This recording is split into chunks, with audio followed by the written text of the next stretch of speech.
मित्रांनो, carry ऑनचा JR हा आलेला आहे का त्या संदर्भात अपडेट मी या व्हिडिओमध्ये देणार आहे. मित्रांनो, तुम्ही जर मागच्या 2-4 व्हिडिओ माझ्या बघितल्या कॅरी ऑनच्या ज्या संदर्भात आहे त्याच्यातून मुलांच्या कमेंट बघितल्या किंवा आम्हाला आलेले कॉल, व्हॉट्सअपला मेसेज याच्यावरनं खूप मुलांनी रिक्वेस्ट टाकली की सर JR आलाय का, कधी येईल, तो तेच या व्हिडिओत क्लिअर करणार. मित्रांनो, पहिलं तर लक्षात ठेवा की JRच्या संदर्भात महाराष्ट्र शासनाने JR विद्यापीठांना दिला होता की तुम्ही आता कॅरी ऑन द्या.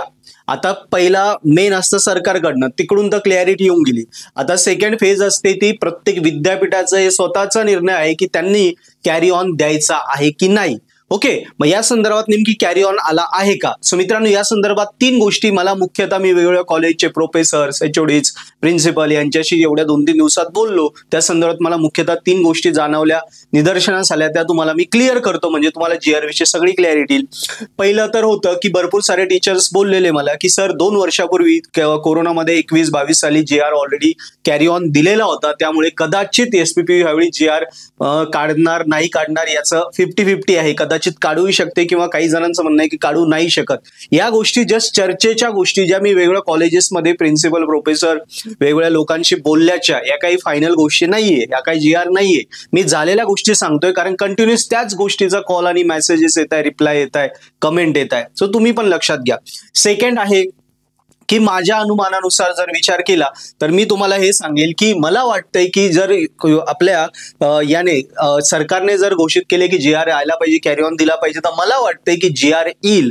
पण मग आता तो कधी येईल ते शेवटी विद्यापीठावर डिपेंड आहे. आता JR येऊन विद्यापीठाचा 10 तारखेला ऑब्व्हियसली सरकारने JR दिला होता, कॅरी ऑन यायला पाहिजे. आता आली 18-19 तारीख, सो 10 दिवस झाले आहे.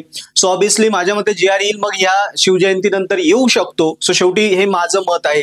कदाचित विद्यापीठ अजून लेट करू शकते, पण मला वाटतं जर विद्यापीठाला जर JR आणायचं असेल तर ती जास्त लेट नाही करणार, कारण आता इनसेम येते 10 मार्च पासून आणि एक्झाम फॉर्म पण तुम्हाला भरायचे. मग त्यांना जर JR द्यायचं असेल त्याच्या आधीच त्यांना देणं गरजेचं आहे. एक्झाम फॉर्म सुटून गेल्यानंतर JR येऊन उपयोग नाही, कारण मग पोरं ते कंटिन्यू पुढे कॅरी होणारच नाही, कॅरी ऑन लागूच होणार नाही ना.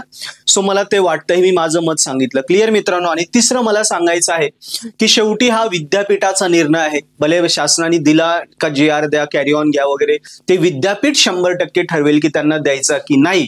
त्यांनी ठरवलं आम्हाला नाही द्यायचं आहे, ते नाही देणार. त्यांनी ठरवलं द्यायचं आहे, ते देऊ पण शकता. ओके, सो ह्या 3 मेन गोष्टी मी तुम्हाला क्लिअर केल्या की पहिलं वेगवेगळे प्रोफेसर वगैरे त्यांचं काय म्हणणं आहे की मागच्या 2 वर्षापूर्वी दिला होता, कदाचित यावेळी देऊ नाही शकत. सेकंड मी सांगितलं मला वाटतंय की येईल, यस, पण तो आता लगेच येऊ शकतो, हे मी माझं मत सांगितलं. कदाचित ते चुकीचं असू शकतं.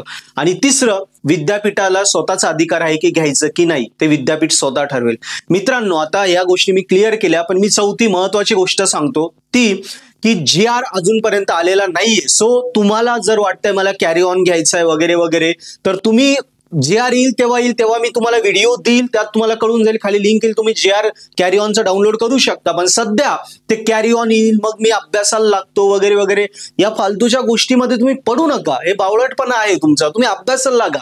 JR नाही आला मग काय करशाल, सोडून देशाल का वर्ष, मग असंच वाया जाईल. JR येऊ नये, तुम्ही असं डोक्यात ठेवा. JR येणार नाही, काय होईल ते होईल, आला तर आलाय, नाही आला तर नाही. मी माझा अभ्यास करेल, मी माझे दिवस वाया घालवणार नाही. त्यामुळे तुम्ही आत्तापासून अभ्यासाला लागा. JR आला आनंदाची गोष्ट आहे, मी तुम्हाला व्हिडिओ देईलच. नाही आला सोडून द्या. तुम्ही असंच धरून चला की JR येणार नाही, मला आता अभ्यास करायचा, माझे विषय काढायचे, किंवा मी क्लिअर झालोय तर मला काय करायचंय, पुढचे जॉब ओरिएंटेड काही चांगले कोर्सेस, माझ्याचं स्किल डेव्हलपमेंट करायचे, मला स्वतःला इम्प्रूव्ह करायचं, पुढे चांगलं करिअर झालं पाहिजे. त्यासाठी मी 2-3 महिने आता स्टडी करेल. या हिशोबाने तुम्ही कामाला लागा. JR येईल आणि मग मला कॅरी ऑन भेटेल, मग मी अभ्यासाला लागेल, तोवर मी डिप्रेशन मध्ये गेलोय, माझं फ्युचर बर्बाद झालंय, सर आमचं करिअरचं काय, विद्यापीठाला काही घेणं देणं नाही, असे मेसेजेस येत आहे, पण याचा काही उपयोग नाहीये. यस, तो विद्यापीठाचा निर्णय आहे ना. तुम्ही छोटी गोष्ट आहे, विद्यापीठ एवढी मोठी गोष्ट आहे, ते ठरवतील. सो आपण त्यांच्यावर डिपेंड राहू नका. तुम्ही अभ्यासाला लागा, तुमच्या वेने अभ्यास करा. क्लिअर. सो मित्रांनो, मला वाटतं डाऊट्स तुमचे क्लिअर झाले असतील. अजून काय डाऊट असतील कमेंटमध्ये लिहा, पण मी पुन्हा सांगेल तुम्ही अभ्यास करा. क्लिअर झाले असतील तर तुम्ही पुढच्या इयरचा अभ्यास करा, आणि अजून जर चांगलं करायचं स्वतःतला स्किल डेव्हलप करा. त्यासाठी ही 3 महिने वापरा. असंही जूनमध्ये तुमचं ऍडमिशन होणारच आहे. क्लिअर. सो मित्रांनो, व्हिडिओ आवडला असेल कमेंट करा, चॅनल सबस्क्राईब करा आणि आपलं पर्पल ॲट ऍप्लिकेशन नक्की डाउनलोड करा, ज्यामध्ये तुम्ही पुढच्या वर्षाचे पण कोर्सेस घेऊन अभ्यास करू शकता आत्तापासून, जेणेकरून पुढच्या वर्गात टॉप होशाल. किंवा अजून बाकी असतील तर अभ्यास आत्तापासून सुरुवात करा, इथे टॉप करशाल. क्लिअर. आणि सगळे विचार सोडा. उद्या शिवजयंतीच्या सगळ्यांना खूप खूप शुभेच्छा. आणि पुन्हा सांगतो, छावा चित्रपट खूप भारी, that is the powerhouse. तुमच्यातली एनर्जी वाढेल. एकदा पिक्चर बघितला ना, मी सांगतो 2 विषय क्लिअर होऊन जातील असेच. 2दा बघितला ना, डायरेक्ट ते 4 विषय तुम्ही क्लिअर करशाल. 3दा बघितला ना, तुम्ही डायरेक्ट ऑल क्लिअर होऊन जाशाल, टॉप करशाल. त्यामुळे नक्की सहकुटुंब छावा चित्रपटाला जा. ती आपली शान आहे, ती आपली पॉवर आहे, आपली पॉवर हाऊस आहे. That is our energy. So you should go for it. प्रत्येकाने जायलाच हवं, कारण या चित्रपटाला गेले, तो सक्सेस झाला तर उद्या महाराजांवर असे पिक्चर येतील. नाही गेलो, आपण घरात बसलो तर नाही येणार. सो ते सक्सेस होणं गरजेचं आहे ना, ही पण आपली नैतिक जबाबदारी आहे. सो तुम्हाला ऑल क्लिअर व्हायचं आहे ना, छावा चित्रपट एकदा बघा 2 विषय निघतील, 2दा बघा 4 निघतील, 3दा बघा 6 विषय ऑल क्लिअर होशाल, टॉप करशाल. कारण तिथून जे मोटिवेशन भेटतं ना, ते आमच्यापेक्षा खूप छोटं. आम्ही जे मोटिवेशन देतो that is too much small. पण त्यांचं, महाराजांचं एवढं मोठं कार्य बघितलं, जे मोटिवेशन येतं ना, त्या एनर्जीने तुम्ही काम करशाल आणि त्या एनर्जीने तुम्ही काहीतरी भव्य दिव्य करशाल, तुमच्या आयुष्यात मोठं कार्य करून दाखवशाल. यस. सो नक्की चित्रपटाला जा आणि आता JRचा विषय सोडा, अभ्यासाला लागा, स्किल डेव्हलपमेंट करा. आला तर आनंदाची गोष्ट आहे, नाही आला तरी आनंदाची गोष्ट आहे. तुम्ही स्वतःला त्याच्यात वाहून घेऊ नका. क्लिअर? थँक्यू.